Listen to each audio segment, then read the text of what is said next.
Hey, the fellow travelers, Mark here with Wolters World. Today we're exploring the elegant city of Vicenza, Italy, home of the legendary architect Palladio. From awe-inspiring villas and Renaissance beauty to local dishes, bigly, and tips for visiting this underrated gem, we'll help you make the most of your trip. And here is 100-ish hours of Vicenza, Italy.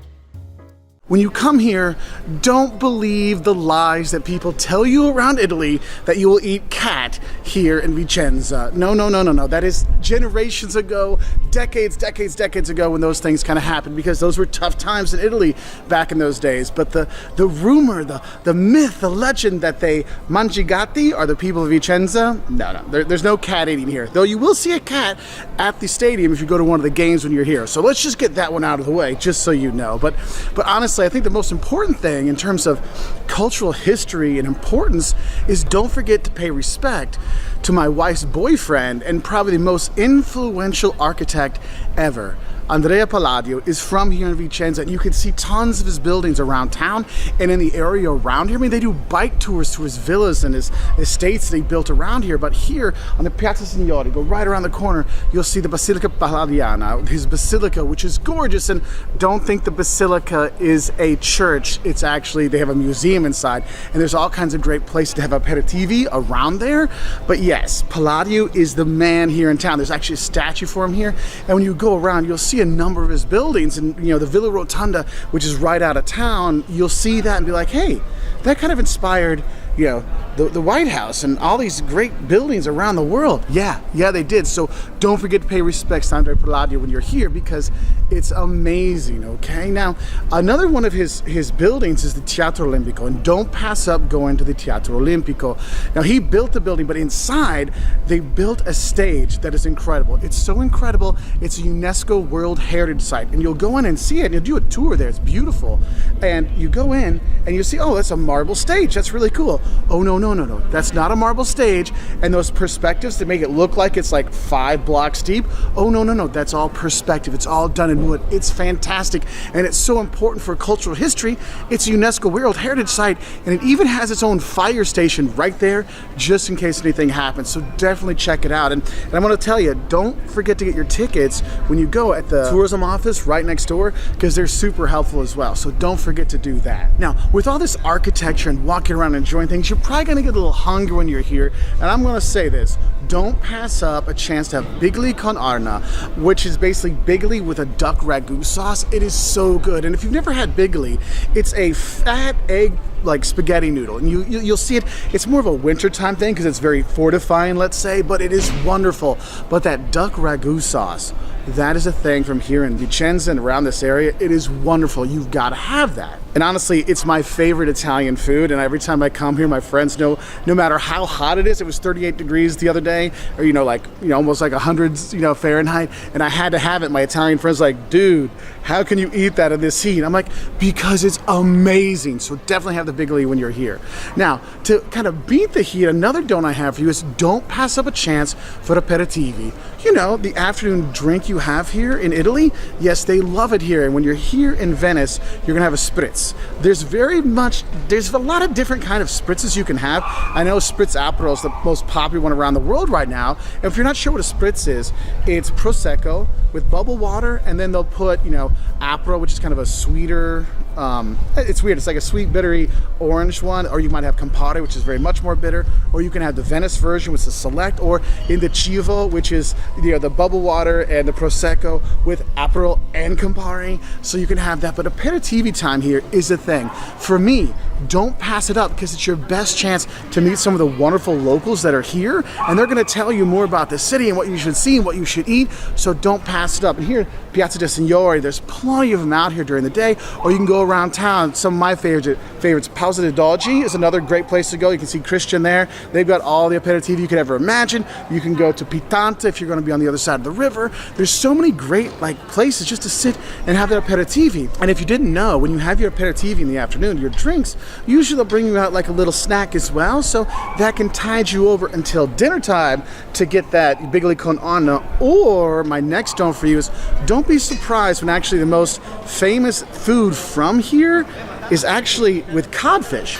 Yes, bacala alla Vincentina, or basically Vicenza codfish is a super popular dish here in town, but also it's one of those dishes that people know about from Vicenza around Italy. And the reason why it's kind of a surprise for people is because Vicenza is landlocked. So why would a fish that's from the sea be one of their most popular dishes?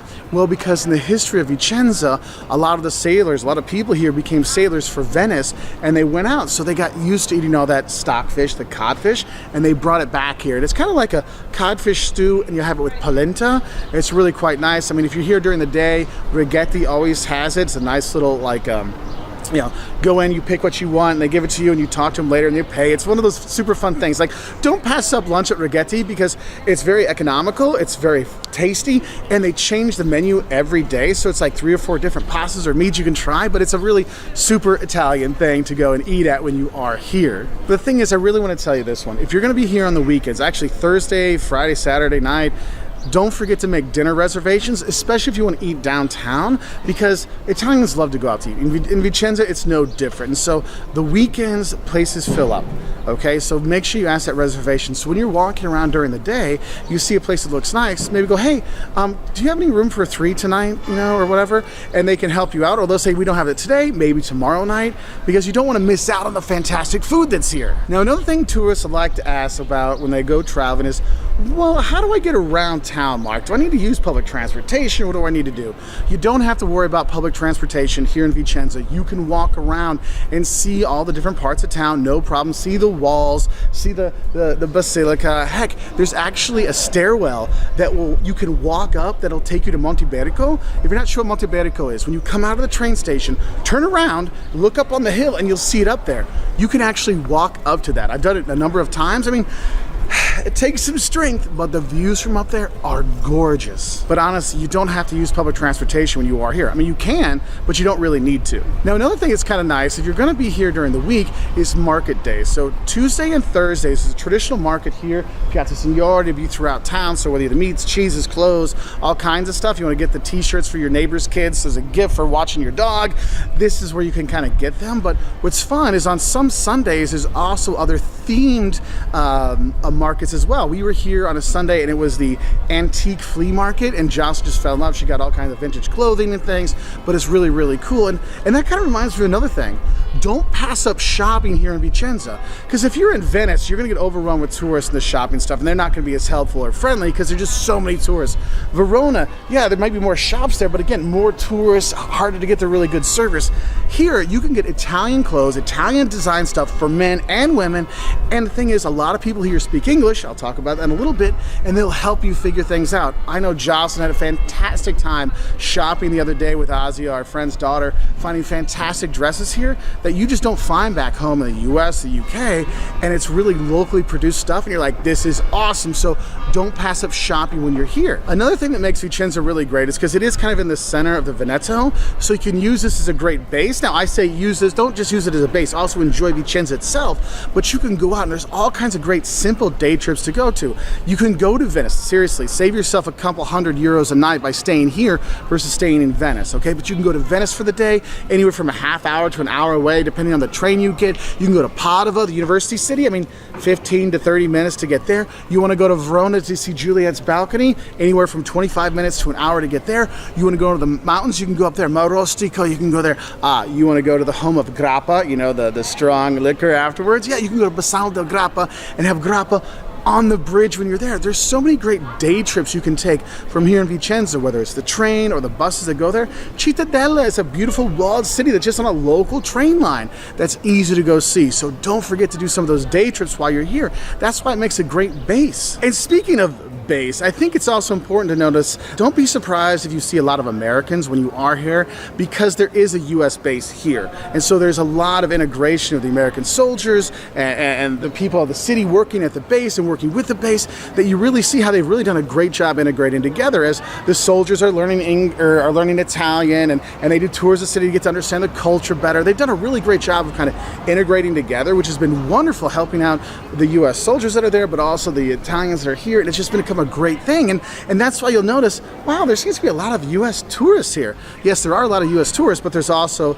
the base and the people that work with the base and those things. And that's why I think one of those things, if you kind of get tired of the pizza and pasta of Italy, don't pass up Vicenza, because this is the capital of Tex-Mex, American barbecue, and burgers in Italy. Because all those U.S. soldiers, they miss their food from home, just like everybody does. And so you can find that they'll actually have really good barbecue, really good burgers, and not just out by the base. We went to the Prince of Wales, which is just like right outside of town, and fantastic burger. I mean, I know it's silly to say, well, why would you eat non-Italian food when you're in that? Well, once you travel around for a few months, sometimes you miss those things from home. So coming here, you can have that. And also, it's funny, you know how I always say, don't think you're going to get spaghetti and meatballs or mac and cheese. Well, if you go by the base, there's some restaurants there that actually do sell spaghetti and meatballs and Kraft macaroni and cheese, because it's their Italian-American menu you might have. Now, when you are here, I know there's a lot of U.S. soldiers, and so there's a lot of English that is here, but don't forget,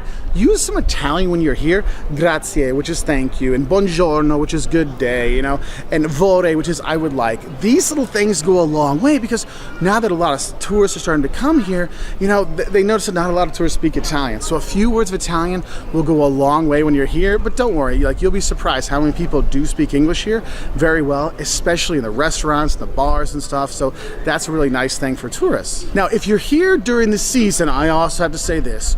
Don't forget to go cheer for the Biancorossa. You gotta go cheer for Vicenza Calcio, because Curva Sud is life. Yes, they have their own soccer team here, their own calcio team here, their own football team here, and you can get tickets to the game relatively easily. Now, they're not Serie A. It's been a while since they were there, but they're usually in Serie B or Serie C, like the second or third division. They kind of go between those two, but it's always a fun time to go to the match and take it in. And you'll see people with their little Lanzarote, like little R on their shirts around town, because the people love their team here. And that's one of the things I really love when you come to a town like Vicenza. You can go to the games, and it's not just fair weather fans. It's people that born and bred, and my dad, my grandpa, my grandma, we've all been cheering for Vicenza for so long, that you have that true passion at the games here. So don't pass up going to a game when you're here. So obviously, don't skip out on visiting Vicenza. I know it's not a world famous city, but it's well worth visiting, from the great architecture, the great food, the great people when you're going to be here. So do come enjoy Vicenza. Today we're in Vicenza, Italy. We're actually outside of one of my favorite places, La Pausa di Dogi. If you're looking for Aperitivo when you're here in Vicenza, come here. Christian and his buddies will hook you up with some of the best spritz you're going to have. But anyway, we're not just here to talk about the aperitivi, we're talking about the food and drinks you should have when you come here to Vicenza, okay? Because more and more tourists are coming to Vicenza because of the beautiful architecture, the things to see around here. Makes a great base for a lot of places around the Veneto, and you get some really good food when you're here. And probably the most famous food from here, if you talk to other Italians, is bacala alla vicentina, which is codfish Vicenza style, which when you have it, it looks kind of like a little codfish stew on the side, and you'll have it with polenta.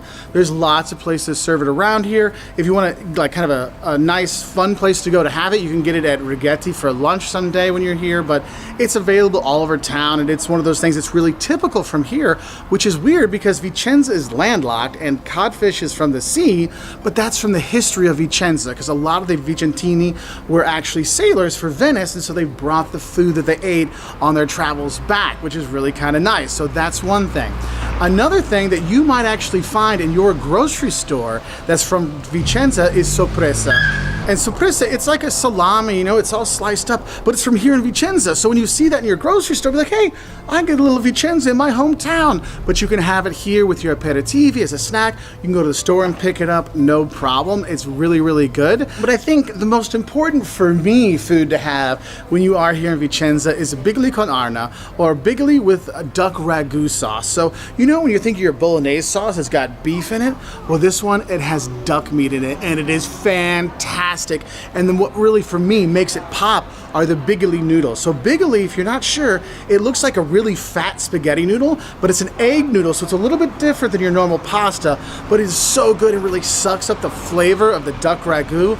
Oh, so good. But even if you can't have the bigly with the duck sauce, any of the other bigly pastas you're gonna have are gonna be really wonderful here. Though I will tell you, I'm here in the summertime and it's really hot, so you might not find bigly on the menu as much in the summer as you would in the winter, okay? But if you can find it, get it. And there's another popular dish you'll see on the menu. It's risotto and peas would be the translation for it. You can get that. That's kind of a nice local dish to eat when you're here. My friend's mom makes it for me almost as much as she makes me the bigly con arna, so thank you, Annalisa. So that's really nice as well. Now, the reason why I'm here at Pausa dei Dolci is because of aperitivi. Aperitivos, those drinks you have, you know, one of the religions in Italy. You know, you've got calcio, soccer, you've got Catholicism, you've got clothing, and you've got aperitivo time. And the thing is, after work, you will see people from, 5 until 8 sitting out with their friends, having some drinks and some little snacks. And that's one of the things you want to do when you're here. And the most popular aperitivo to have, the popular drink to have here is a spritz. And there's a lot of different kinds of spritz. I know right now around the world, you see spritz aperol, which is prosecco, bubble water, and then aperol, this kind of orange sweet liqueur that goes into it. That's my personal favorite, and it's so refreshing in the summertime when it's so warm here, so hot, you're like, oh, it's so good. But there's lots of different versions, okay? So when you're here, you got spritz aperol, which is kind of like the sweet orange, and then you have a spritz Campari, which is the bubble water, prosecco, and then it puts Campari in there, which is a more bitter flavor you're gonna have, and those are the two most popular ones. So when you go and you ask for a spritz, they'll be like, oh, aperol or Campari. Now, some people like them together, and you're indecisive, so of course they call it spritz indeciso, which is like, I'm undecided, I'm indecisive on this. You can have that, and that mixes aperol and Campari with the prosecco and bubble water. Now, you might see one called a spritz select. That's actually from Venice, and that's a really bitter liqueur that goes in there. It's Jocelyn likes it. It's not my jam, but it's another kind you'll have. You'll see it's more red looking when you get that spritz. But some people, like my friend Kika, she is all about spritz liscio, which is like a clean spritz, which is just prosecco and bubble water. And of course ice in there, and it's just so refreshing. You can have that. But when you go get your aperitivs, those drinks, they'll usually bring out some little snacks for you, and sometimes that sorpresa will be there, or there might be some other really nice things from around this area. Because Asiago, you know, the Asiago cheeses you've heard about, that's actually here in this province, and you can actually get the great cheeses from Asiago when you are here. I mean, we had a plate of Asiago cheeses, various kinds. We were here with our sorpresa the other night. Oh, it was so good. Also, you're by Morostica, the cherries from there are fantastic. But also there's the liqueurs you might want to try when you're around here. There's a small town you can go to that makes mezzo, which is another kind of pre-made cocktail you can have, and you'll see it more and more. We actually went and visited them and filmed with them a few years ago, had a wonderful time with them. But I think the strong after dinner drink you need to make sure you have when you're here is grappa. And the thing is, you can go to Bassano del Grappa, you know where the name's from, and go have grappa, the really strong liquor, underneath the bridge in grappa. It's awesome. Great day trip from here, by the way. But you can have grappa for an after dinner kind of make your belly feel better after all that pasta and all the great food you've had here. Now, I know some people, grappa is a little too strong. They like some a little bit sweeter. There's actually torcalato, which is a sweet dessert wine that's from this region. Another wine that's from here is Gambellata. I know I'm butchering the names. I'm sorry, my Italian sucks. But forse un giorno io posso parlare italiano perfettamente perché io bevo bastanti aperitivi qui con Cristiano in Ibarra. Vediamo. Okay, anyway, so hopefully one day with some more grappa and all these things, my Italian will work better. And your Italian actually will work better, because that's one of the great things. Having these drinks and doing the aperitivi, it's a great time to actually meet the locals here and make friends with the people here, because the people here are super, super open. And a lot of them speak English, because of our next food thing I want to talk about is this is the capital for Tex-Mex, American barbecue, and burgers in Italy. And you may ask yourself, why is that, Mark? Well, there's actually a U.S. base here with literally thousands of U.S. soldiers and service personnel here, and all the people that help them out, and they miss their food from home. So you get great burgers here. You get great barbecue here. You get, I mean, if you want to get that spaghetti with meatballs or the Kraft macaroni and cheese stuff from home, there's a place by the base that will sell it. But honestly, I know sometimes when people travel around a lot, they miss food from home. So if you're American and you miss your American food, or somebody wants to try American food, you can have great American food when you're here by the base, but also not by the base. Because we were at the Prince of Wales. It was a Welsh pub, English pub. We went to fantastic burgers there. There's birrerias, there's breweries around here you can go and have great food. So you've got a lot more options than just pasta and pizza when you are here. Though the pasta and pizza is fantastic here as well. So there is that. I actually had pizza that had the duck ragu sauce on it. Oh, so good, okay? So some other little things I want to tell you about eating here in Vicenza. One thing you need to know is if you want to eat kind of downtown on the weekends, Thursday, Friday, Saturday nights, you need to make sure you make reservations. Otherwise, you'll just keep wandering around trying to find a place. So when you wander around enjoying the city and you see a place in the afternoon, you see someone there, like, oh, could I get a reservation for 2? Or could I get a reservation for 4 for tonight? Maybe they don't have space tonight, but they might have it for tomorrow. So you get those things set up because my goodness, the food here is fantastic. Whether it's the bigoli, whether it's the bacala, or whether it's just sitting back and having some spritz, you're gonna love eating and drinking here in Vicenza. So if you do come, say hi to my buddy Christian at his bar. I wish you all the best, and I'll say bye from here in Vicenza, Italy.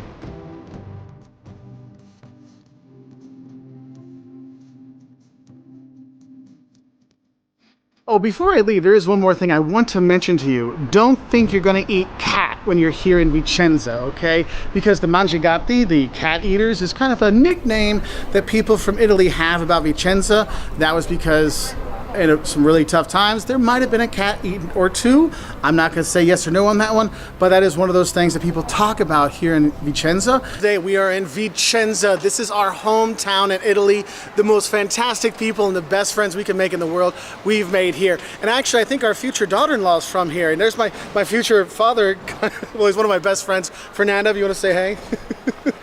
Hi guys. This is my best friend. This is why I learned Italian. The people here are awesome, and we really, I mean, Vicenza is really close to our hearts, all of us. This is Jocelyn's favorite city, and one of the big reasons why she loves it is Andrea Palladio, one of the most famous architects ever, and it's so influential throughout history. And the thing is, it's cool, is we've done videos, 5 things you love and hate about Vicenza, top 10 sites to be in Vicenza. But the thing is, in the last few years, there's been a huge influx of tourists because there's a new US Army base here, and there's 18,000 soldiers and their families, their wives, all these other things that have come here and has really changed the city to make it a much more robust travel experience. So what we're gonna do for you today is give you 5 tips for visiting Vicenza to kind of help you out.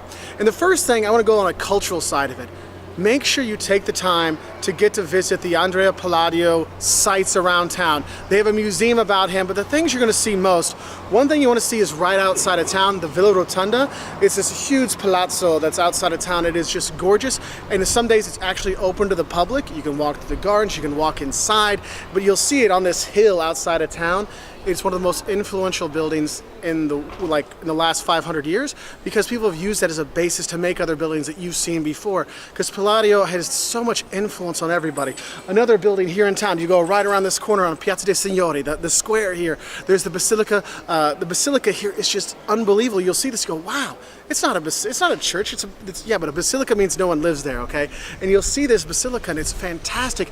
And inside, they have rotating exhibits. So we've gone there. There was a Van Gogh exhibit there when we were here last year. This year, they had one, Jefferson versus Palladio, the different kind of architecture styles and stuff like that with their monuments and their buildings. And it is really cool. And so when you're here, you can get a lot of cultural history about architecture, about Palladio, because he has really influenced not just Veneto architecture and Italian architecture, but architecture throughout the Western world and in the US, and it is pretty fantastic.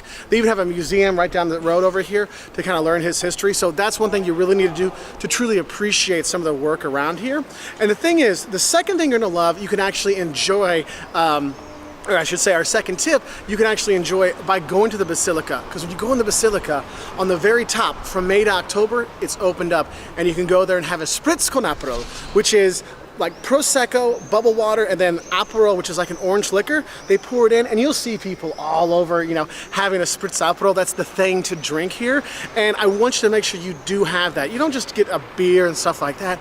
You gotta have spritz Aperol. That's what the locals do. And on top of the Basilica, in the spring and summer and early fall, you can go have one there. And another thing I want to say is, with your spritz Aperol, you want to have some of the local food when it's here. So there's two foods I want to recommend when you come here. There's bacala vigettina, which is codfish and Vicenza style. And the thing is, you think cod, that doesn't really come from Vicenza. Well, actually, Vicenza had a lot of sailors that went for Venice and all kinds of stuff like that, and they kind of brought back the salted cod and all this kind of stuff, so it has influenced the food here. And the second thing you want to eat when you're here is Bigoli con arna. Bigoli are these big fat noodles, and arna is duck. So imagine a thick spaghetti with duck sauce. I know it sounds crazy, but it is fantastic. And it is a really traditional dish from around here. So make sure you ask, either get the codfish or the bigoli with duck. Those are the two dishes you have to have when you're here. So that's my best and most important tip. Drink the spritz, eat the duck and the cod. Fantastic, okay? Now our third tip for Vicenza is you can actually use this as a really good base to visit more of the Veneto. Because think about it, if you go to Venice, you're gonna spend a lot of money for a hotel. You're gonna go to Verona, you're gonna spend a lot of money for a hotel. Here in Vicenza, you can use this for a base and it will save you money because the restaurants are less, the hotels are less, and the thing is, the trains from here, you can get to Verona or Venice in anywhere from 20 minutes to an hour, depending on what train you use. Like you can take the fast trains. They're not really worth it because you're so close to all this stuff in Veneto. You can take the local trains and save money that way, and you're in Venice in 45 minutes. And you can explore there and then come back here and have more of an authentic Italian experience. Because in Venice, I mean, there's 50,000 people and there's 20 million tourists, so it's kind of hard to get the real Italian feel. So that's why this makes a great base. And what's cool is there's lots of train connections. You can go to Cittadella, this walled city that's by here. If you want to take a bus, you can go to Bassano de Grappa, you know, Grappa, the liquor they have here. That's the tower, it's fun. You can have Grappa on the bridge there. I mean, it's such a cool base to go and explore Veneto. You rent your own car, you can go so many places. You can go to the Dolomites, all kinds of stuff. It's a bit farther, but this really makes a really good base so you can save money, see a lot of places, use public transport to get anywhere, and that's one of the cool things. And they've really what kind of comes from that is number four. Our fourth tip is they've really made Vicenza a lot more, I would say, U.S. tourist friendly, because 18,000 U.S. soldiers plus their families. And what's cool is it's not like this bar is for American soldiers and this bar is for Italians. What you're seeing now is more integration. So you'll see Americans and you'll see Italians together. And what's cool is the American soldiers, they have to learn Italian, at least a little bit. And that they've started to learn that, look, if you speak a little Italian, the people here in Vicenza really open up and they'll talk to you and all kinds of stuff. And it's been a really great thing. And so they've really done a lot to make this a much more tourist-friendly place. And what's cool is, I mean, it sounds silly, you're in Italy, you want to eat Italian food, but this is one of the best places to get hamburgers and Mexican food and pancakes and milkshakes and all kinds of stuff. And for my American friends, if you want to have spaghetti and meatballs, you don't really get that in Italy together. But there's actually some restaurants here, because so many Americans have come, they actually have spaghetti and meatballs on the menu. I mean, it's a little strange for the Italians because usually pasta's on one side and then later is the second plate is the meatball. But that's one of the things. It is really cool how much they've really integrated and made a really good infrastructure for tourists that's here. Oh, also, if you don't like the sizes of the food, you want more food, some restaurants actually have the American size, which puts a bit more food on top, because so many of the soldiers are like, there's not enough food here. And so they actually put more in there. So that's kind of a funny thing. And the fifth tip I have is if you're going to be going around on public transport, you know, taking the buses to go see different sites around here, you want to go to Monte Aperitivo if you don't want to walk up the steps, or you're going to go out to the Villa Rotonda or other places. If you buy your bus tickets before you get on the bus, they're 25% less. And you'll see there's kiosks around town, and the tobacco places will sell tickets for the buses. But also you can buy it on your phone and save 25%. So if you're going to be here for a while, get that, because you can actually, it kind of adds up after a while. Anyway, so those are just 5 quick tips for visiting Vicenza. It's a fantastic city, honestly.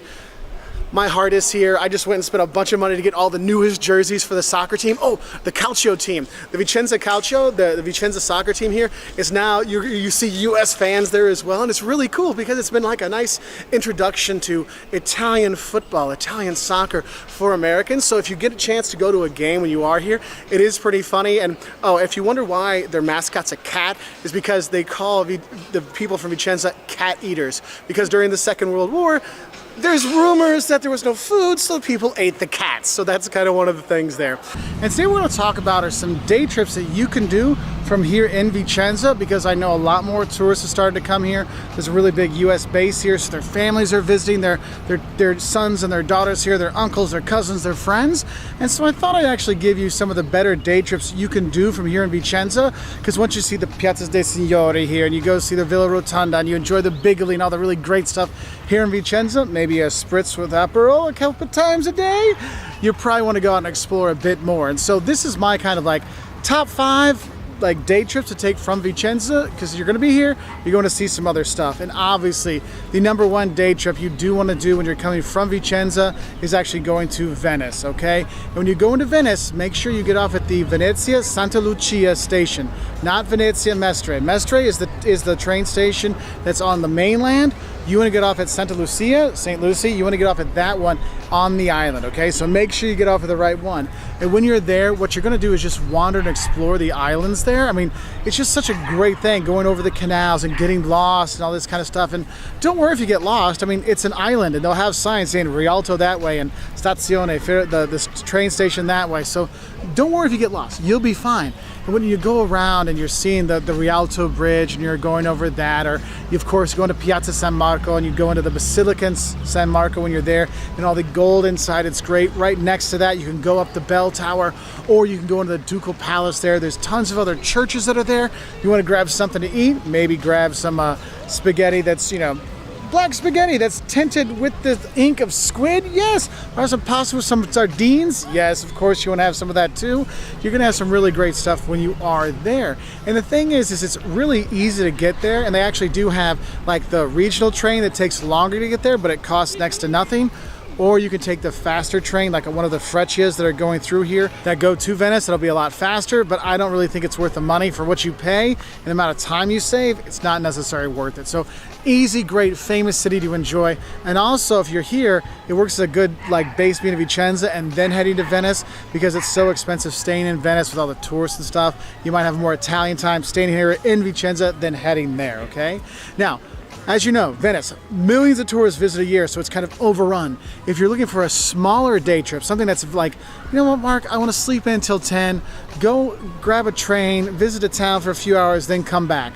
The easiest one from here in Vicenza is Cittadella, and you look at it, it looks like Citadel. But when you go there, you understand. I understand why it's called Cittadella, because it's a walled city, and you pay like €5 to go up, and you can walk the walls around and go chill out at the square there. There's a few museums and churches you can see, but it just makes for one of these good, like, my God, am I in some kind of Game of Thrones or Lord of the Rings like city? This is so cool. It's just a really great day trip. I know my students went there last week, and they really enjoyed it when they went. And every time I've gone, I've had a good time there. And the thing is, it's so close and such an easy train ride. It is really, wake up at 10, go at 11, stay there, have lunch, walk the walls, come back, you're back in time for spritz with your buddies later on. So that's the second one.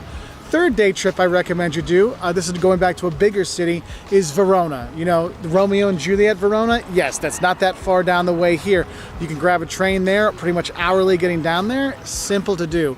When you are there, it's awesome. When you walk into the city, through the city gates, you come in, you'll see this big, huge Roman arena. And you're like, oh, that's so cool. Can we do tours of it?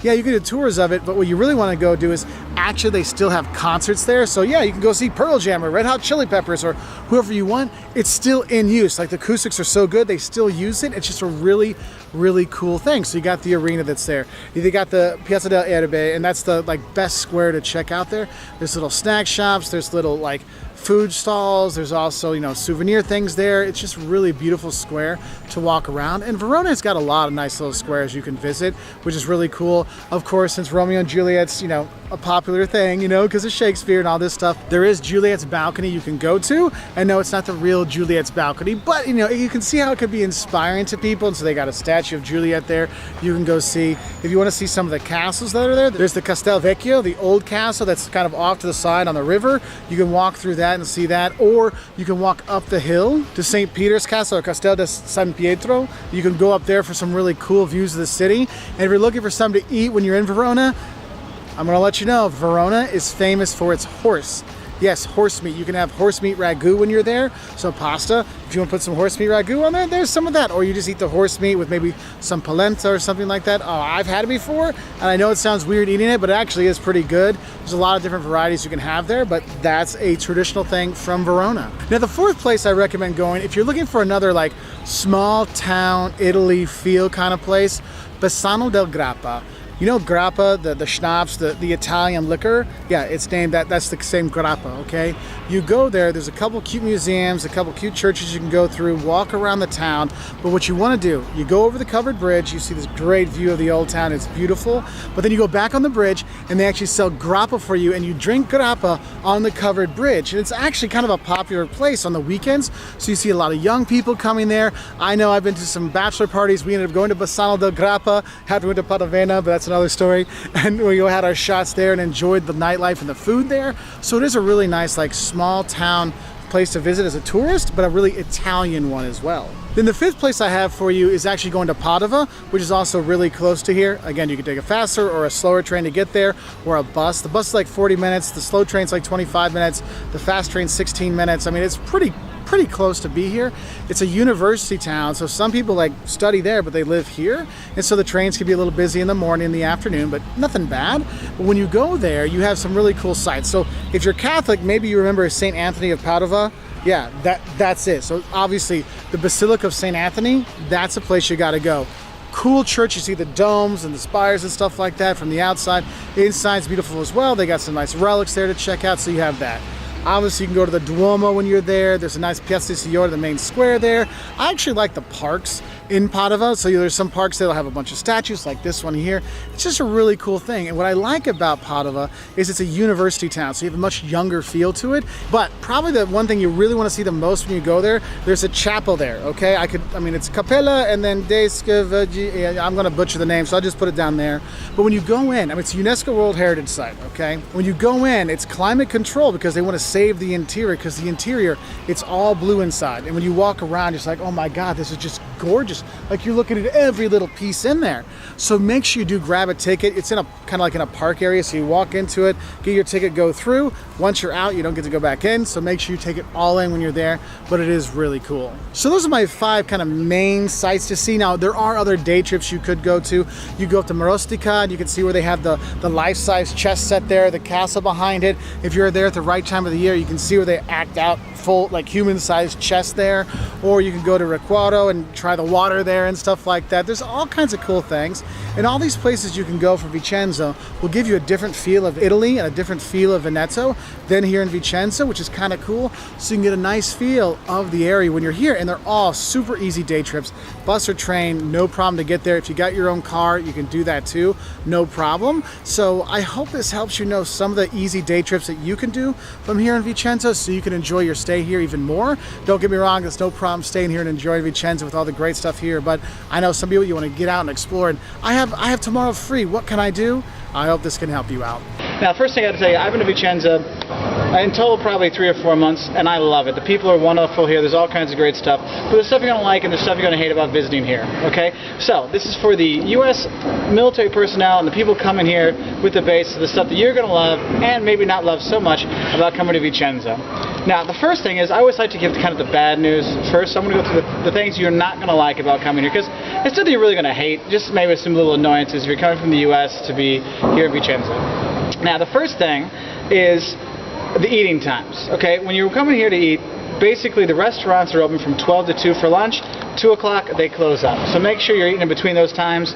Anything you want to eat between 2 and like 7 at night, you're basically looking at McDonald's or going to a cafe for a sandwich, stuff like that. If you want to have pizza or pasta, stuff like that, you're out of luck. Okay, so that's the first thing you're not going to like, is the eating times at the restaurants, because they do close, or the kitchen's pretty much closed from 2 until about 7. You can still find a few places that do it, but it's going to be a little bit more difficult, okay? The second thing you're not going to like about Vicenza is the lack of public transport. Now, there are some buses and taxis that are out here, but if you're going out at night, because there are a lot of clubs, a lot of bars to go to, there's basically no public transport after 11:30, and there's very few taxis that work at night. So that will kind of put a hamper on your fiesta time, your party time and stuff like that, so you want to think ahead about that. Okay? The third thing you're not going to like is if you're going shopping, because guys, one thing is, in Italy there's great shopping, great stores all over. Here in Vicenza, I mean, it's a small town, it's only 100 some odd thousand people, but they do have a lot of shops. They do close as well for a bit around lunchtime, so if you're taking your lunch break and you want to get some food and do some shopping, you can't do that. You can go take your lunch break to go have lunch. You do your shopping afterwards, okay? So beware of that, okay? Now, the fourth thing you're not going to like about it is the amount of accommodation. Now, Vicenza is a town of only 100,000 people, and they're going to have 20,000 U.S. military personnel here. So there's going to be a lot of families coming in and stuff like that. And finding accommodation can be a little difficult. There are guest houses and some hotels, but it is kind of limited, so make sure you look ahead. And they are building more, so the situation will get better, but just be prepared that you might want to, look ahead towards that. Okay? And the fifth thing you're not going to like for the U.S. military personnel that are coming here is you will see some anti-American propaganda, saying no to the base, we don't want them here, Americans go home, stuff like that. Guys, you get crazy people doing graffiti all over. It might make you feel uncomfortable, but guys, believe me, the people here, they love people here. You're helping out the economy.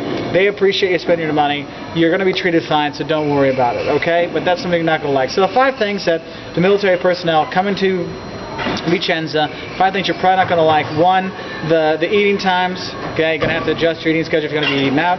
2, public transport is very limited, especially in the evening. 3, the shops being closed in the middle of the day, so when you get shopping done, it can be a problem. 4, there's not a lot of accommodation for people coming in. There are some, but cheap accommodation is a little bit more. Well, it's cheaper than Venice and stuff like that, but you're going to want to have more, especially considering how many military personnel are going to be coming here. And 5, the anti-American graffiti you'll see around town some places. Again, not anything to really worry about. It just might make you feel a little uncomfortable. Don't worry about it. Just some crazy people. Okay, so don't worry. Hi, buddy. Oh, here's my son. He's enjoying Vicenza. Do you like Vicenza, Caleb? So, yeah, and he got a nice little snow globe here, which is, if you can see it, it's the Villa Rotonda, because we're going to start with the 5 things you're going to love about coming to Venice. And the thing is, Palladio. I'm going to talk about this. Okay, I'll talk about this. Okay, well, you go to Mom, and I'll talk about this, okay? No, I don't. Okay. Well, this building here, this is the Villa Rotonda, and it's designed by Andrea Palladio. Basically, if you ever heard of anything called a Palladian, it's based off his work. This guy is probably one of the most influential architects ever. It's from the 1500s, and he has tons of palaces and buildings all throughout the town because this is his town, and you're going to love that. Okay.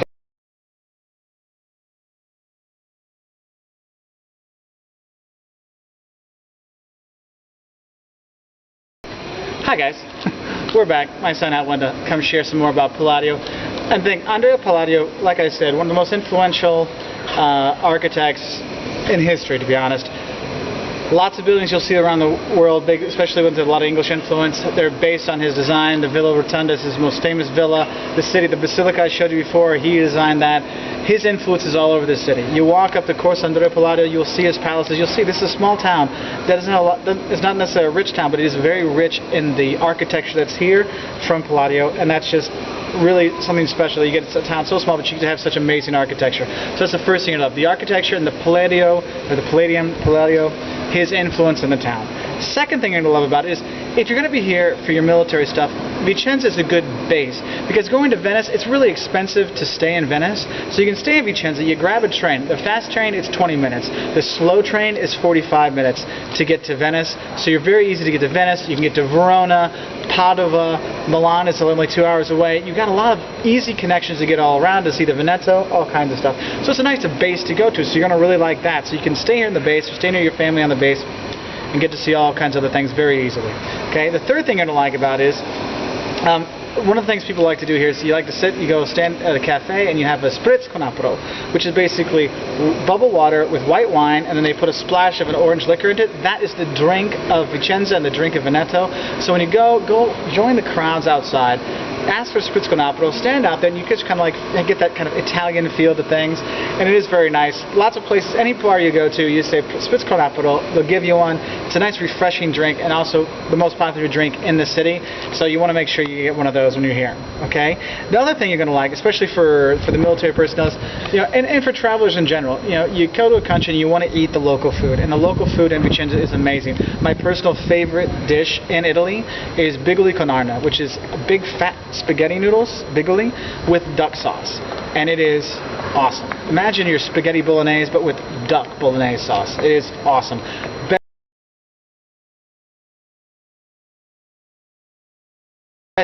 My personal favorite Italian thing. I've spent 4 or 5 months in Italy, in total 6, I don't know. Lots of times here in Italy, and that's my favorite dish. But not just the Italian food that's here.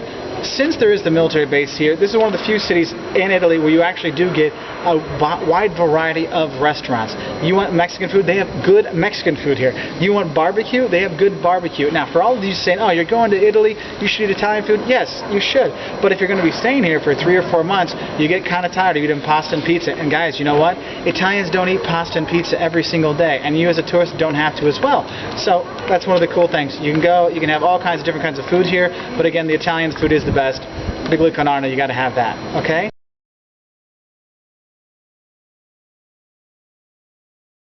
Now, the fifth thing you're going to like about coming here is the people. Guys, people in Vicenza are very welcoming. They will show you around. They'll tell you what you need to see. They'll point out all the Palladium stuff. You'll probably find somebody walking the street that'll be a little tour guide for you. The people in Vicenza are super nice. And that's why I feel bad when I see that graffiti. The soldiers that come here probably feel that people might not like them so much. The thing is, they do. The people here are amazingly friendly. I love it. That's why I've stayed here many times. Okay, I have lots of friends here because they bring me back. You know, it's not as famous as Venice or Milan or Rome. There's not as much stuff to do, but the people here are so nice that they make me want to come back. And if you come here, you'll see that as well. Okay? So what are the 5 things you'll love about coming to Vicenza? If you're the military personnel, first off, you got the Palladio architecture, the Palladio feel. You're going to see buildings like this. Oh no, like this all over town. This is the Piazza dei Signori, that's the Basilica. You're going to see amazing architecture all over the city because of Palladio, and you're going to enjoy that. So you're really going to feel like you are in Italy. It's not like living in a suburb. You're going to feel like you're actually in Europe. You're actually feeling you're living in Italy, and this is one of the nice things. The architecture throughout the town is amazing. The second thing you're going to love about being here is easy connections to all the other tourist cities you want to check out in the Veneto, in the north, basically in the northeast of Italy. So Venice, very close, Verona, Bologna. I mean, you can Padua. You can get places really easy from here. Okay. Third thing you're going to love about coming here is, guys, just standing outside. The cafe culture of having your spritz con aperol. That's really nice. I always enjoy doing it.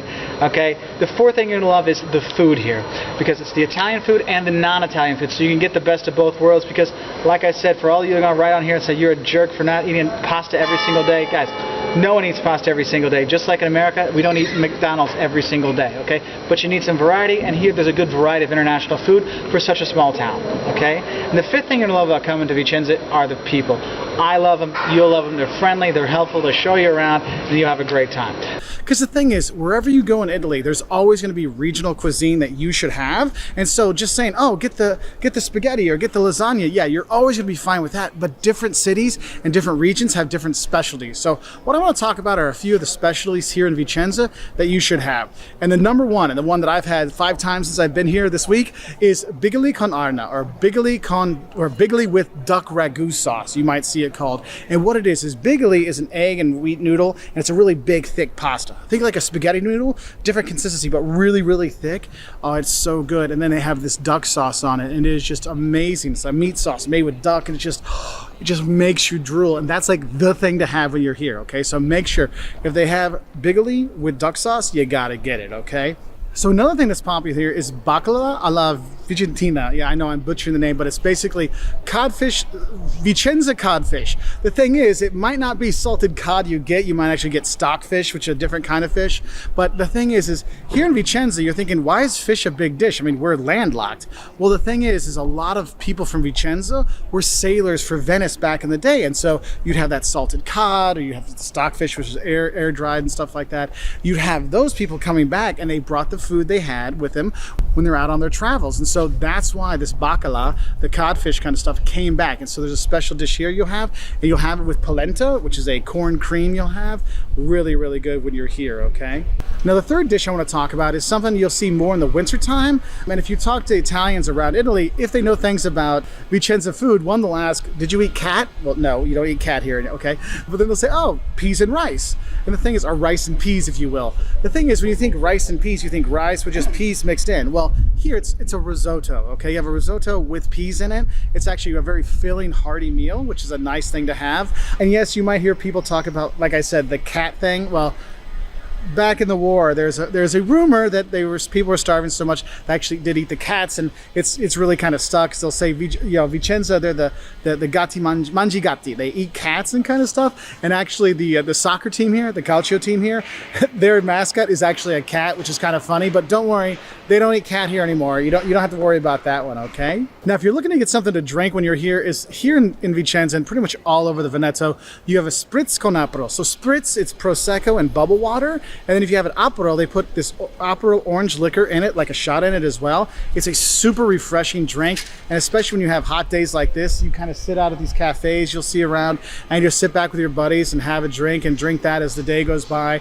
They'll have little snacks to go along with it. You can have it, and a lot of times those snacks are free because you're just having your aperitivo, you're having your drink, and they bring some stuff out because there is a big cafe culture here, and there's lots of little outdoor places to dine. Now, I know you don't see a lot here because it's a Monday, so make sure you realize on Monday, a lot of the restaurants actually are closed, so that's a little bit more difficult to find places, but you'll find plenty of places as well.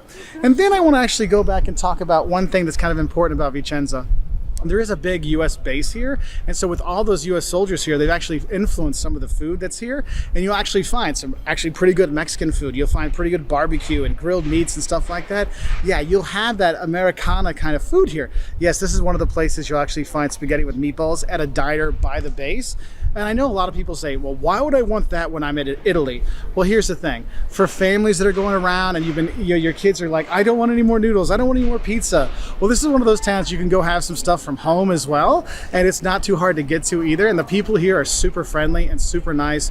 And they will definitely let you know what you should get at different restaurants, because you really can have a really great Italian meal here. So if you want to have normal Italian, non-Vicenza Italian, you can totally do that when you're here too. I know I've loved living here when I lived here and ate here and drank here, and I know you will too.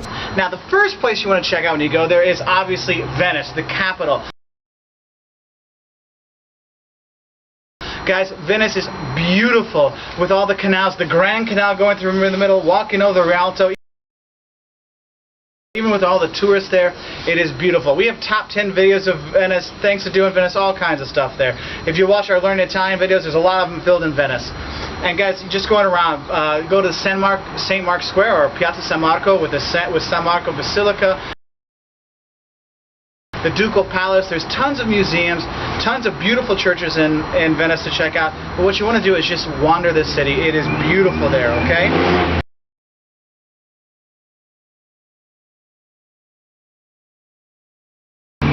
Now, our top 10 list, it's not necessarily in order 1, 2, 3, but there's just 10 cities you should check out in the Veneto. So I don't want you to think it's like rated in order. It's just kind of like, things to check out. But probably Venice would be the number 1 to check out. Anyway, the second town you want to check out is Verona.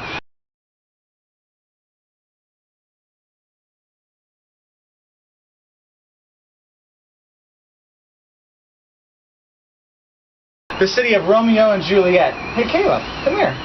Now, Verona is a really great town because you have the Piazza Erbe, which is this, square with the markets and everything, and some nice fountains in it. Right next to it is Piazza dei Signori. Hey, buddy. The Piazza dei Signori, which has a statue of Dante in it, which has these amazing palaces around it, which is right by there. You have the old castle, Castello Vecchio, you can go into, which has some museums, a great bridge, old bridge to walk over to get your family picture stuff. And the specialty food to eat in Verona is, say it real loud, horse food or horse meat. Did you like horse meat? Was it good? Yeah, see, he actually ate it. And if this 4-year-old can eat horse meat, so can you. It is really good when you go there. And if you're going to eat horse meat in your life, do it in Verona. That is the place to check it out. Thanks, buddy. And there you go, guys. It's polenta with kind of a horse stew, caval. Okay? I haven't tried it yet, but I have here a nice little spritz with it, and we'll see how it goes. So I have a little bite for you.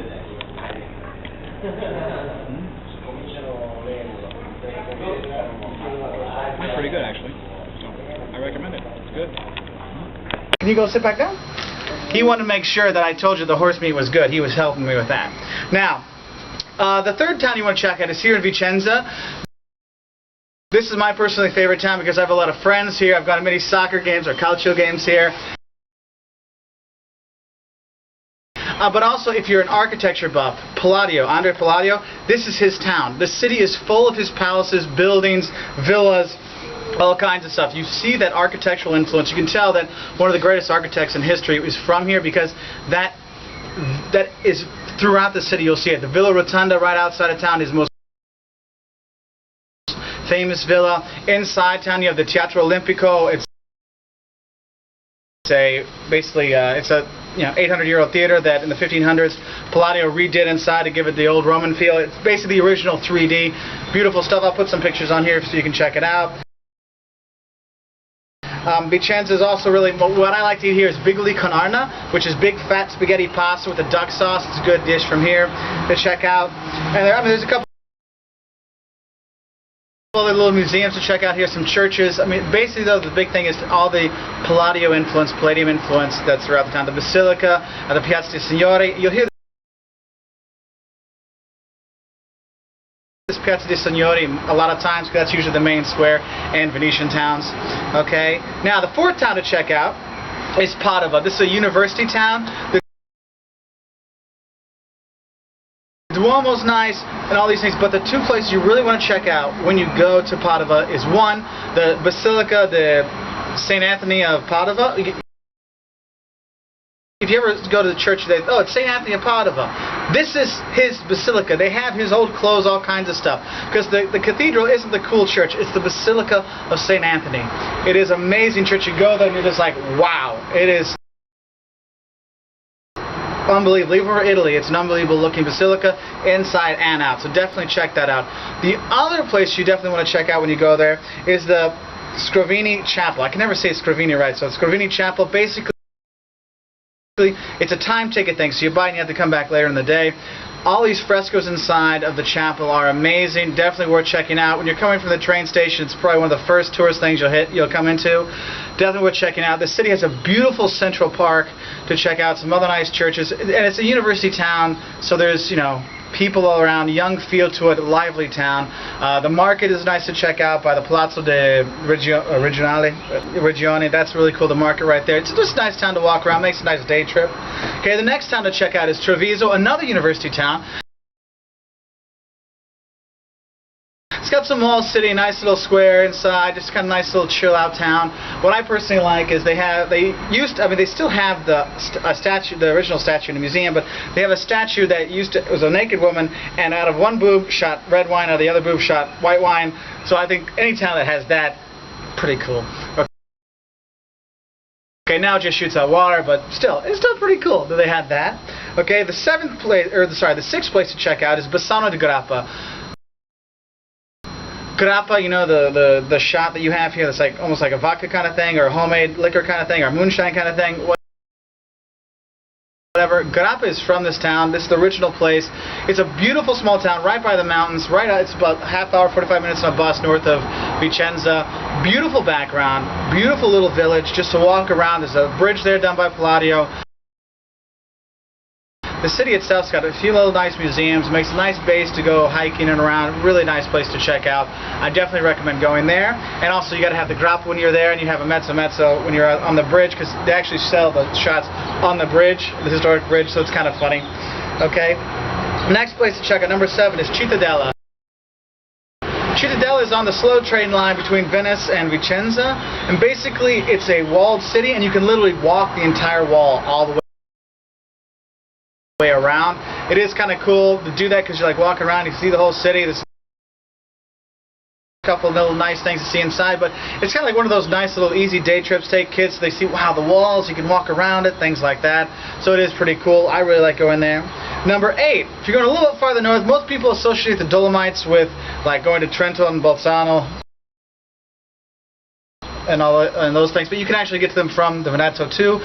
Beautiful mountains to go hiking. Go up to Belluno. That's going to be a nice little gateway into the Dolomites to do your hiking or your skiing, things like that. Another one of those towns up by there is Asiago. That's number 9.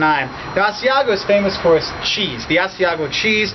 If you have a chance, if you haven't had it, you definitely should have it. When you go there, there's tons of cheese shops, so don't worry. It's like a shopping street of just cheese shops. But there they have an amazing World War I monument because there's a lot of battles fought right there. A lot of people lost their lives there during the war. It's a great monument to the First World War, and also it makes a good base for going hiking in the mountains and skiing and things like that. And the 10th place to go into Veneto is Marostica.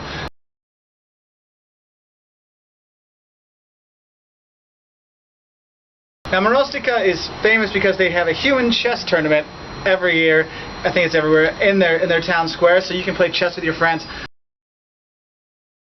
Nice little town, a couple little castle kind of things there to check out. Really nice to check out. So the top 10 kind of it could be day trips from Venice or whatever, but the top 10 places to go see in the Veneto: 1, Venice; 2, Verona; 3, Vicenza. Then we get out of the V words.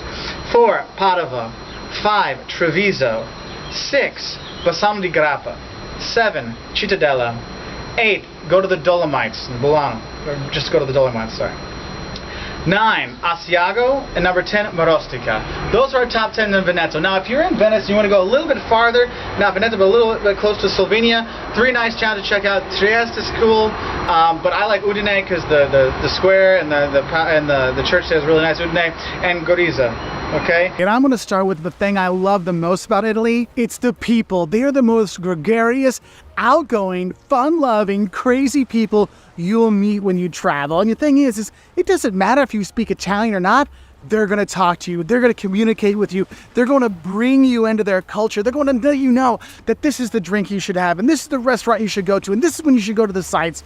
Because honestly, the Italians are probably the most fun, fantastic people you will meet in the world. So make sure you go out and meet them and do a grazie and a prego and a ciao occasionally to warm them up to you, so they're going to show you a fantastic time. But honestly, for me, the people here in Italy make Italy the wonderful, amazing place it is. And that's why you're going to love it. But the thing is there's also going to be things you're going to hate when you're here. And probably the biggest thing you're going to hate as a tourist when you come here to Italy are all the scams at some of the tourist spots around there. The pickpockets by the Colosseum, or the people that put the bracelets on you in Milan, or just the petition scams in different places around the country. I mean, there are a lot of scams that happen here and pickpockets, and it can be quite frustrating for travelers when you're like, I just want to enjoy my vacation, not worrying about my wallet all the time. Now, you don't always have to do that, but when you're by major tourist attractions in Italy, you really do need to pay attention. And that's one thing you just really are not going to like when you are here. Now, it's gotten better, and the Carabinieri and the police will help you out if you get your stuff stolen. But my advice to you, if you notice your wallet is gone, track back the way you walked and look in the garbage can, because most of the time what they're doing is they're taking your wallet and they take out the cash and then they throw the wallet away. Because cash could be from anybody. But if they have your driver's license, people know that, okay? So they stole it. So those scams at major sites, that really, that's something you're not going to like when you're here. Now, the thing is, though, the second thing you're going to love when you come here is the cultural history of Italy. I mean, this is Italy. It's the home of Rome, the Roman Empire. And so you have that kind of history, but also you have the Renaissance is from here as well. So whether you're going to Rome to see the Colosseum and the Forum, or you're going to the Vatican, and yes, I know the Vatican is a separate country, but it's in Rome, it's in Italy. We're going to go with that, all right?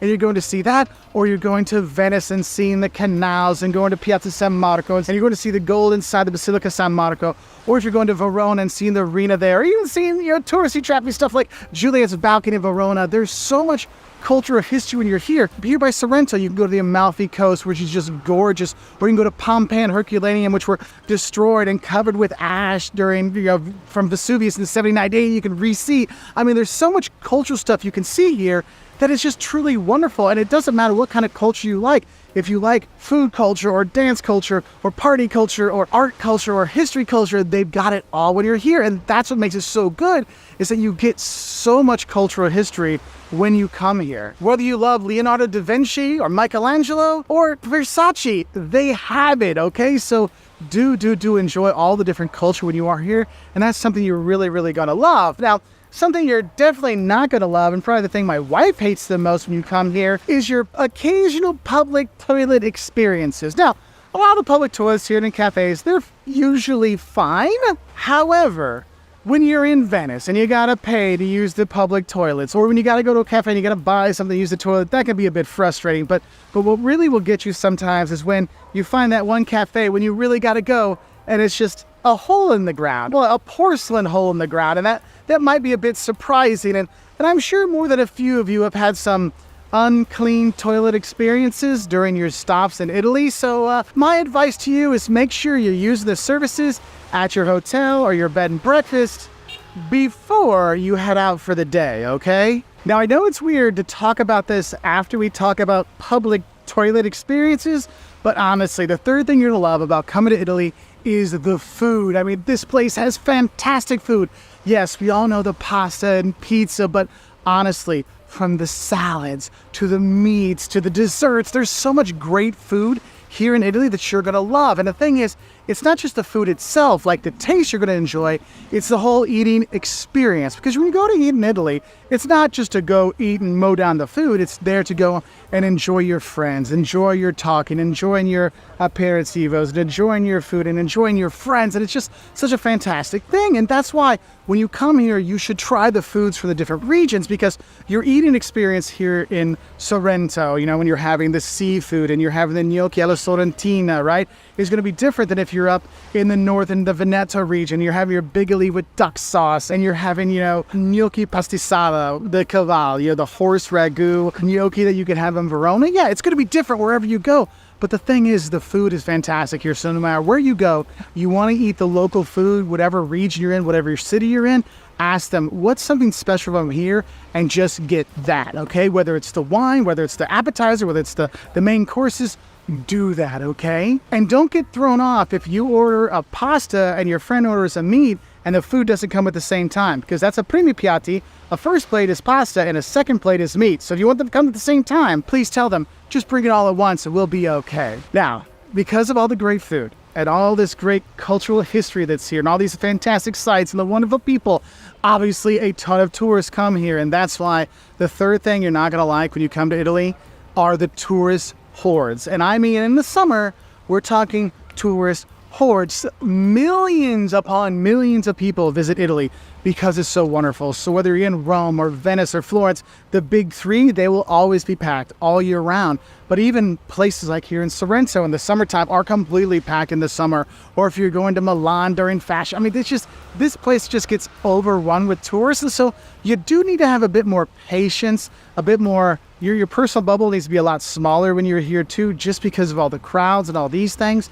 So if you want to try to avoid that, go to some of the not as popular places. Instead of doing Florence, do Lucca. Instead of going to Rimini, go to Ravenna. Instead of staying in Venice, stay in Padua, or Vicenza, or Verona to avoid some of those big crowds. But I'm going to tell you, you're not going to get away from them, okay? And another thing you might do to try to avoid some of the crowds is actually pre-book your tickets for trains, obviously planes, but museums, if you can do that. So sometimes they have early entry, or at least you know the crowds won't buy up all the tickets, so you can't get into some of these things. But just know, it will never just be you when you're here in Italy, unless you're in some kind of smaller, out-of-the-way cities, okay, and towns. Now, the fourth thing you're gonna love when you come to Italy, and I've kind of alluded to this during the video, is just the variety you have when you come to Italy. The variety of the food, like I talked about before, variety of cultural experiences when you're here, the variety of the people, but also the variety of the nature. I mean, if you're going to the mountains and go to the Dolomites, like Bassano, it's a completely different experience than here in Sorrento on the Amalfi Coast. And if you go up to Cinque Terre up by Genoa and see that, and then you go to Ravenna and see the Byzantine architecture there, I mean, you just have such a variety that if you like skiing, you can do that. If you want to hit the beach, you can do that. If you want to do culture, you can do that. If you want to do food, you want to do that. You can. If you want to just ride a Vespa around and have fun, you can do that. You want to see ancient history, you can go to Paestum just down the way from here. Go to Sicily and see the Valley of the Temples. I mean, there's so much variety for people to do and see when you're here. That's why this is a great place for all ages, because there's something for everybody when you're here, and that's why you're gonna love it. And I know that's a lot, but also I gotta talk about something that no matter where you are in Italy will frustrate you, and that is Italian time management. Look, this is not one of those places where you're on time, okay? People will say, let's meet at 7, yeah, 7:15, 7:30, yeah, that's fine, they'll show up when they show up. And it can be a bit frustrating if you're from a place that said, well, they said they'd be here at 8, so it's 8 o'clock. Why aren't they already here?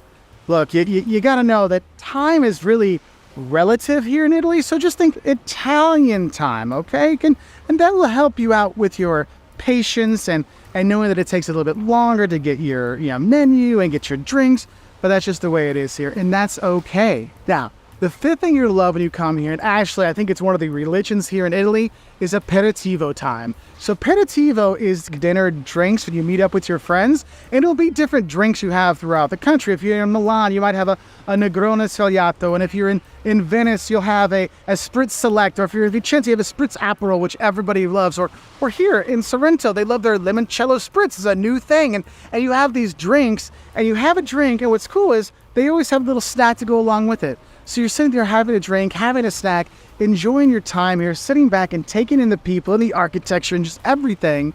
And one thing I love about aperitivo time is this is your chance to actually get to meet some of the Italians. The people sitting at the table next to you. Oh, what did you get? What are you drinking? What are you having? What do you recommend?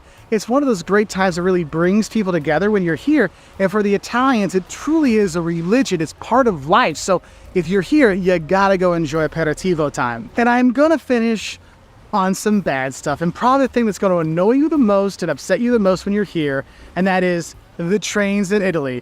Yes, you'll probably hate and curse some of the trains sometimes for various reasons. If you're on the Freccia, the fast trains, they're actually usually on time. That's why in my shots of Italy, I'm like, the trains are on time, because I was taking the Freccias, okay? But if you're not taking the Freccias, you're taking other trains. Expect delays, expect missed connections, expect super hot trains. If you're coming here to Sorrento from Naples, you take the Circumvesuvio, which is a local train, which is packed. Everyone's got their bags, and it's just hot, sweaty, just messy nastiness, and it just gets frustrating sometimes. So if you're going to be doing the trains here, if you're doing the Freccias and you got like the quick connections, you should be okay. But if you're taking a Regionale or a Veloce Regionale, the faster regional trains, or especially if you take an EC train, like a train that's coming from Munich or something like that, those do get late quite often, and so the connections might be a bit different. So you might want to plan your train routes accordingly, because it might be a bit frustrating. But overall, I think you will love your time here in Italy. The first thing you need to realize, the first way you can spot a tourist restaurant when you're here in Italy is actually if it's near a tourist site, if it's near the Colosseum, if it's near the Grand Canal, if it's near the beach in Amalfi on the Amalfi Coast. Yeah, you might have a tourist restaurant there, okay? So if you're gonna be going to some of these more touristy spots, don't eat right there. Go 2 or 3 blocks away. You're more likely to hear locals and see locals eating, and that's where you should go, because otherwise, right next to tourist spots, you're probably gonna have tourist restaurants, okay? Now, the second way you can see if it's a tourist restaurant, if they say, tourists welcome, because honestly, they're asking for tourists to come there, so it's made for you, tourists, and honestly, there's nothing wrong with going to a tourist restaurant. Sometimes you wanna have that view of the Pantheon, you wanna have that view of the Grand Canal, and that's okay. Just know that you're gonna be paying up for it, and sometimes you're getting a little bit less taste for that view, okay? Because they know with that view, they don't have to be as good with the food, all right? So, next thing I wanna tell you, and this is a little small thing you might not notice, but in Italy, it's a big way to tell if this is a tourist restaurant or not. If there's salt and pepper on the table already when you sit down, that means it's a tourist restaurant, because Italians respect the chef and think the chef will be the one that decides what the food should taste like, so they don't actually have salt and pepper already on the table. Now, there'll be salt and pepper in a restaurant, of course, but it won't be on the table. So if you see that, oh, that's a tourist restaurant right there. Now, another way you could tell is when you look at the menu. If it has a bunch of pictures in the menu of every single food that's in there, you're probably at a tourist restaurant. Also, if it's in 4, 5, or 6 languages and not just Italian, you're probably in a tourist restaurant. Now, another thing you might not think is something that would give it away, but one that you can really tell, and Italians will be like, this isn't right, is if you go to a restaurant and they have food from all over Italy on the menu. Because Italy is very much a regional country, and people like the regional food. So when you're in Veneto, you're having your bigoli. When you're here in the Amalfi Coast, you're having a lot of seafood, and the lemons will pop up. But if all of a sudden you're seeing food from Bassano here, and from Sicily here, and you're seeing it from Bari, and you're like, wait, this is like a every place of Italy restaurant. It's probably a tourist restaurant, okay? Because the locals go to local-owned and focused restaurants. Now, so if you're enjoying this Wolters World Eats videos, go over to our Wolters World Eats channel and subscribe. We put out weekly videos where we talk about food around the world. It's another way to learn about traveling via your stomach. So go down below, click the link, and go subscribe. Now let's go talk about some more stuff in Italy. Now, another thing I would say that might give it away as a tourist restaurant is if there's a very aggressive tout outside trying to bring you in. Now, in Italy, there's always somebody kind of outside, you know, taking reservations or having people come in. But when it comes to tourist destinations and there's somebody really forcing it, yeah, that's probably a tourist restaurant, because good restaurants don't have to try to trick people to come in. Now, another way you can tell if it's a tourist restaurant is if it's full of tourists. That kind of gives it away right there. Now, it doesn't mean the food's bad, it just means it's more of a tourist restaurant. So have a heads up for that one. And I think another way you could tell if it's a tourist restaurant or not is just listening. If you don't hear any of the local language, you don't hear any Italian, you're probably at a tourist restaurant. And then, of course, there's the most important way to tell if this place is a tourist restaurant or not. And that is if they have cappuccino on the dinner menu. Look, in Italy, you don't put any milk with your coffee after like 11 in the morning. That is not something you do. So if they have that cappuccino on their menu and it's the dinner menu, it's probably going to be a tourist restaurant, okay? Another sign that you might be at a tourist restaurant is if you ever see pasta and meatballs, because spaghetti and meatballs isn't really a thing a lot of places in Italy, okay? So if you see some kind of pasta and meatballs or spaghetti and meatballs, it might be a tourist restaurant in Italy. And the one that gets me the most is actually the scam where they give you something for free or something that they found and they offer it to you. This might be the rose. Oh, I have a flower. Please take this rose. It's free. Or maybe they'll put a bracelet on you, or another one, they'll put a bracelet on your kids. And like, oh, it's a cool bracelet. No, it's really great. You should take this. I want you to have it. And then they want money, or then they want something for it. Or another one, like you'll see it called the gold ring, but they'll find a ring and be like, hey, do you want this? We found it. Oh, it's worth 70 euros. Now give me 70 euros. And you do have that kind of stuff out there. That's really, really frustrating. So anytime anyone offers you a rose or offers you a flower, or just anyone comes up to you, just like, no thanks, no grazie, and just walk away, that's your best way to deal with it, okay? Now, the second scam I see a lot, I see this especially in Roma Termini station, I see it at other train stations as well. It's kind of like the unofficial helpers at the train station. Now, the thing is, here in Italy, Trenitalia, they've got the lines you can wait in to go get your tickets, but they have all these automatic kiosks that are awesome, and then they're in tons of languages, and believe me, you can figure it out on your own. But when you're standing there with all your bags wondering, what do I need to do? Someone will probably come up and say, hey, oh, do you need some help? And sometimes they are helpful people, but sometimes they're helpful people, but they're looking for something. And so they might be checking you out to see what bags you have, or they help you buy your ticket. Think about it. Oh, I'll give you the 20 euros. You buy the ticket for me. No, just stay away from this. Someone comes up that tries to help you when you're at the kiosk, just say, no, thank you, and just have them go on their way, because they might keep asking you things, okay? So that's one side of it.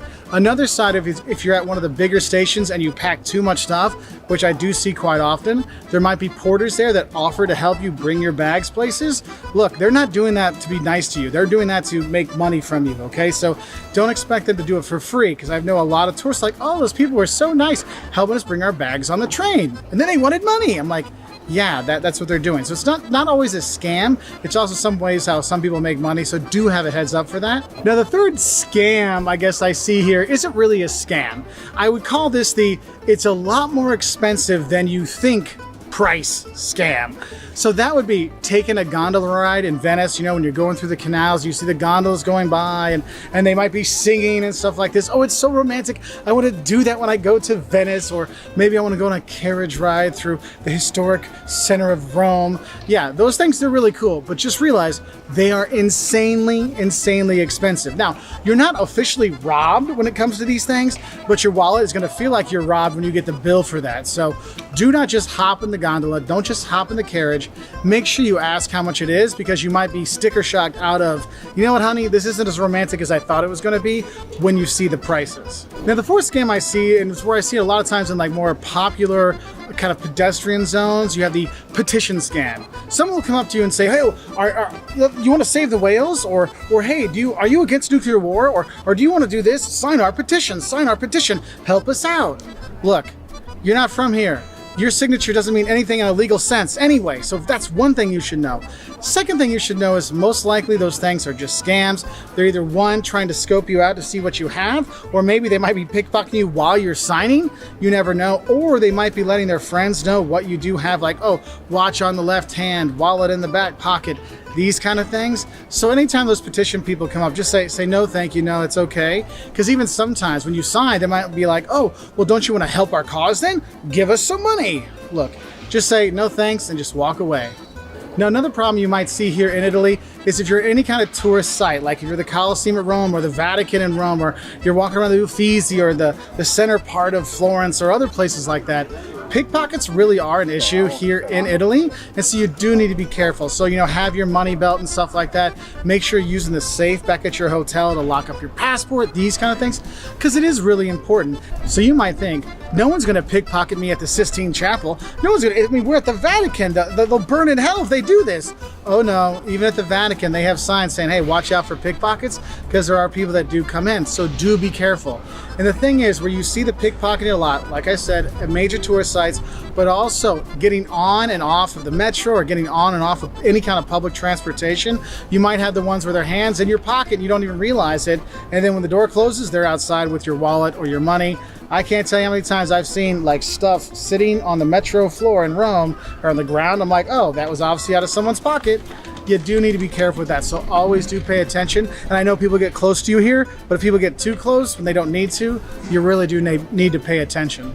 Now, another scam I do see quite often is you see the begging lady or the begging older lady or the begging mom with her kid asking, oh, please, we need money, help us out. Look, I'm not going to lie to you. A lot of those people aren't begging for money to help out their kids. They're just begging for money to get money. If you ever wonder, why are the kids always asleep? Okay, it's 3 o'clock in the afternoon. It's hot outside. Like, wouldn't the kid want to run around and play or do something? Yeah, the kid's passed out there. Okay, so do have a heads up. Don't just give money out that way. We've actually been harassed a number of times for people while we've been filming, and they're like, hey, give us some money. Like, some old lady will come up and it's just like poking us and things like that. Just say no, don't do that. They have a good social system here, so they can help them out when they're here. So don't do that. Even the government will tell you, don't give to the beggars out there. And I know some of you will say, well, Mark, that's not very nice of you. Believe me, there's reasons why I say this, and there's reasons why the government say this too, okay? So just have a heads up for that. Now, another scam you might see when you're here is the gelato oops, or in Germany it's like the mustard oops, or it's the bird poop oops. Basically it works kind of the same way. Somebody walks up and bumps into you like, oh, scusi, sorry. And they're like, yo, let me help you clean off your stuff. And they might get some gelato on you or like mustard on you or something like that. And they'll be very nice and help you clean it off. Maybe give you some tips. Oh, you're here in Rome, you got to have this food. If you're in Vicenza, you got to have this food. And then when you look back around, your bag's gone and that person's gone. The thing is, they were distracting you so their buddy could come get your bag when you took it off to clean things off. So if anybody knocks anything into you or bird poops on you or anything like that, and someone tries to help, just like, no, I got it myself, thanks. Okay? Just have a heads up for that. And the thing is, these aren't things that just happen in Rome and Florence. These are things that happen in lots of places in Italy, so do have a heads up. Even smaller towns like Vicenza, this is the one place where actually Jocelyn got her wallet stolen out of her baby bag on the carriage when Liam was a baby. This is what we're talking about here, okay? So do have a heads up no matter where you go. And the thing is that not all these scams are really scams. Sometimes it's just things that you need to know about. For example, if you're in Rome, you'll see the gladiators and the Roman soldiers and they're like, come, take a picture, come. Especially if you have kids. Look, it's not a scam, just that you need to know that you're gonna need to pay them. You need to go give them some money for those pictures because again, that's how they're making their living. So do have a heads up for that. Another thing I see in some of the more busier areas is you also might see the knockoff bag scams and stuff like that. The guys lay out all their bags, they lay out their jewelry and stuff like that, and you think, oh, this looks legit. Yeah, it's not legit, okay? I guarantee pretty much everything on there is fake, so don't think it's going to be a real Gucci bag or a real Prada bag, okay? It's not. Now, if you want it and you don't mind it being fake, that's up to you, but I'm just letting you know, it's probably not real gold, okay? So have a heads up for that one. Another thing you might see when you are here, and this is the thing that in Italy, you're required to have your receipts when you get leaving a building because they want to make sure everyone's paying their taxes. And I have heard, I have not seen this, so I can't say this, but I have heard about some people dressing up like fake cops or fake tax police and going, hey, where's your receipt? You need to have your receipt for this restaurant. Look, they're not doing that to get you, they're doing that to get the restaurant. So if anyone's giving you any grief and like trying to get you to pay a fine or anything, anything, be like, I'm calling BS on this one. Show me your badge. Let's go back there and talk to them so you can get those things taken care of. Now, that one I haven't really seen very often, but I have read about it. But the other ones I have seen firsthand, so do have a heads up for it, okay? Now, the first thing you want to go see is the Teatro Olimpico. This is it's a theater from the 1200s, but it was redone in the 1500s by Andrea Palladio, which, if you ever heard of Palladium or the Palladium or something, it's based on this guy, probably one of the most influential architects ever in the history of architecture, okay? This is his town. Now, the inside was designed by him, redone by him, to basically mimic a Roman theater, and everything is sculpted inside, so it actually is kind of the original 3D, how he has it all built in. It's a very cool thing. You definitely want to come check it out. Actually, it's such an important site that they actually park a fire truck in the garden in case there's a fire during the night. It's really cool. Second thing you want to come when you come here, another one of the Palladio's things, is the Villa Rotonda, probably Palladio's most famous villa that he built throughout the world. Lots of famous buildings throughout the world have been based on the proportions and the look of the Villa Rotonda. It is a very cool thing to check out. Just a little bit out of town, about 2 or 3 kilometers out of town. Well worth a visit. So definitely check that out. Third thing you want to do, behind me, another one of Palladio's things. You see, kind of theme. This is the basilica. It's not a basilica as opposed to a church, but it's a basilica in terms of its original, what a basilica is supposed to be. Okay, very nice done. Sometimes there's exhibits upstairs, all kinds of stuff, some shops underneath, the cafes, all kinds of stuff. Very nice to check out. And it's on this Piazza dei Signori. This here is a nice little square. You know, you want to come and walk around. There's a little market here sometimes. Really nice. The fourth thing you want to check out is the Duomo, the cathedral. Okay, it was built between the 13th and 16th century. You know, you got to see the Duomo, the cathedral of all the towns you go to. They have one here. You should definitely check it out. The fifth thing you want to check out are the city walls. Now, Vicenza has 2 sets of city walls. There's a Venetian set and then there's a medieval set of walls. You can walk, you don't walk on them, but you can see them and stuff like that. It is kind of interesting. If you're walking in from the train station to the old town, you'll see the old gate and all kinds of things. So that's the sixth thing you should check out. Or, I'm sorry, fifth thing you should check out. The sixth thing you want to check out when you come to Vicenza, if you look up on the hills behind the train station, you're going to see a huge church and a tower. That is Monte Berico. Okay, basically it's a basilica church up there, really nice. But the thing is, you walk up there. There's steps that are designed by Palladio himself to go all the way up. Amazing views of the city, and it's well worth. I mean, it's well worth the walk up there. You get all sweaty and stuff, but it is definitely worth it. Getting up there, the views, the church is nice as well. Have an ice cream, enjoy it. It is really nice. The next thing you want to do is you want to see the Civic Museum, which is across the street from the Teatro Olimpico, the Olympic Theater. Nice collection, but one of the better regional collections of art in the Veneto. Definitely worth checking out when you're here. So if you want a little bit of art when you're here as well, instead of just architecture. The eighth thing you want to do is walking down the Corso Andrea Palladio, the Palladio Street. Okay, on there he has a lot. His house is there. There's all kinds of palaces that he built and buildings that he built, and you walk through. And the city is chock full of palaces designed by Palladio and other famous architects throughout time. I mean, it is really kind of cool just to walk around and see the buildings. Okay, now a little more fun stuff you should do. Number 9, if you want to go see a calcio game, football game, Vicenza, they're basically always in Serie B, in the middle of the pack. Never really getting up too high, never getting up too low, just right in the middle. But the thing is, if you go to a Milan game, things like that, you're seeing a big time game, you know, kind of sold their soul to the TV kind of stuff. You want to see a real soccer game, or calcio as they call it here, come to Vicenza, go see a Serie B game here. The fans are great. If you can get in the curve where the real crazy fans are, it's a great time. Tell them, you know, grande marca. If they don't say va fanculo, you should be okay, alright? But it is kind of cool just to go to the games. The people are crazy, and you get to have a more feel of what a calcio game's like in Italy, as opposed when you go to the big Serie A or the major league games. Okay. Now, the 10th thing I recommend you do is there's something you should eat and you should drink when you come here. Find one of the bars or cafes or restaurants, basically. You gotta go to a restaurant, and you want to have what's called a spritz con aperol. Spritz is white wine with bubble water, and then you put a shot of orange liquor in it called aperol. That is the drink of Veneto, and it's the drink of the town, so have that. Spritz con aperol, and when you're eating, you want to have bigoli con arna. Okay, bigoli, imagine spaghetti is a normal sized person, and then you have a fat spaghetti, that's bigoli. So I would be the bigoli of, okay, a normal person would be spaghetti, I would be a bigoli with my big belly. Okay, but bigoli con arna, it's big fat spaghetti noodles with a duck sauce. This is especially of the town, you have to eat it. Just ask for it, they'll have it. It's the best thing. Now, just for one little thing, if you just want to grab a beer at night, there's a nice little pub. There's all kinds of pubs around town, lots of nightclubs, things. If you want to grab a beer during the day or whatever, there's a couple cafes I like and bars I like. William Lawless Pub, nice little Scottish place. If you from the U.S., it was featured in 60 Minutes. They did an interview there with one of the soldiers here, one of the bases. Catty Corner for that is another little cafe, great place for a spritz con aperol. If you see Christian, bald-headed guy, tell him Mark sent you. It'll hook you up. So I hope